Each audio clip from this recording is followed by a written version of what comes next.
question of my own. Last July, President Trump declared himself the least racist person there is anywhere in the world. Why does he use racist phrases like the Kung flu? The president doesn't. What the president does do is point to the fact that the origin of the virus is China.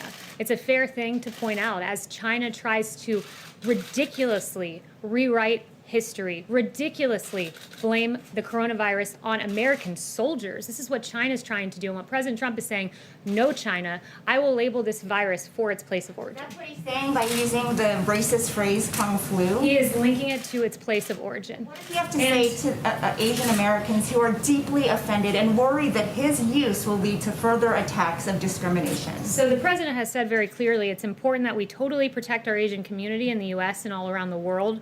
They're amazing people, and the spreading of the virus is not their fault in any way, shape, or form. They're working closely with us to get rid of it. We will prevail together. It's very important. So it's not a discussion about Asian Americans, who the president values and prizes as citizens of this great country. It is an indictment of China for letting this virus get here. And I would also point out that the media blames President Trump for using the terms China virus and Wuhan virus when they themselves have used these very terms. The New York Times called it the Chinese coronavirus, Reuters the Chinese virus, CNN the Chinese coronavirus on January 20th, Washington Post January 21st, Chinese coronavirus, and I have more than a dozen other examples. Category, Kayleigh. Kung flu is extremely offensive to many people in the Asian American community. To be clear, are you saying the White House does not believe it is racist? To be clear, I think the media is trying to play games with the terminology of this virus, where the focus should be on the fact that China let this out of their country. The same phrase that the media roundly now condemns has been used by the media. I can go more examples. Wuhan virus, CNN said on January 22nd, and we can go on and on and on. So while the media wants to focus on nomenclature, the president's going to focus on action. Yes. Kayleigh, the president and the attorney general will be. Yes.